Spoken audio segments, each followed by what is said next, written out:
আলহামদুলিল্লাহ, আল্লাহর অশেষ শুকরিয়া। এমন একটা দল আমরা করি যে দলের স্বয়ং বাংলাদেশের মুক্তিযোদ্ধা যারা, তারা সেই দলের প্রশংসা করে, শুনতে নিজের কাছে খুবই ভালো লাগে। তোরা যারা আমাদেরকে পাকিস্তানের দালাল বরস, তোরা যে নিজেরা ভারতের নরেন্দ্র মোদীর অবৈধ বীজ, তোদের কীর্তি কারখানায় কথাবার্তা বোঝা যায়।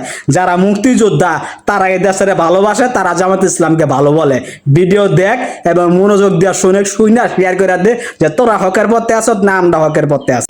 আমি বীর প্রতীক কর্নেল মোহাম্মদ দিদারুল আলম এ পর্যন্ত জামাতের রাজনীতি পর্যবেক্ষণ করে আমি অনুধাবন করতে পেরেছি তারা অত্যন্ত সুশৃঙ্খল একটি রাজনৈতিক দল। কোনো চাঁদাবাজির অভিযোগ নেই, ঘুষ দুর্নীতির অভিযোগ নেই, দখলবাজির অভিযোগ নেই, নারী নির্যাতনের অভিযোগ নেই। তাদের ছাত্র সংগঠন ছাত্র শিবির মেধাবীদের একটি মিলন মেলা। এই মেধাবীদের মিলন মেলা থেকে রিক্রুট করে জামাতের নেতৃত্ব গড়ে উঠেছে। এমন একটি রাজনৈতিক দলের কাছে দেশ নিরাপদ থাকবে, এটাই আমার প্রত্যাশা। আমি বীর প্রতীক মোহাম্মদ দিদারুল আলম জামাতকেই ভোট দেব। অতীতে মুক্তিযুদ্ধের চেতনার নামে রাজনৈতিক দলগুলো লুণ্ঠন আর লুণ্ঠনই করেছে।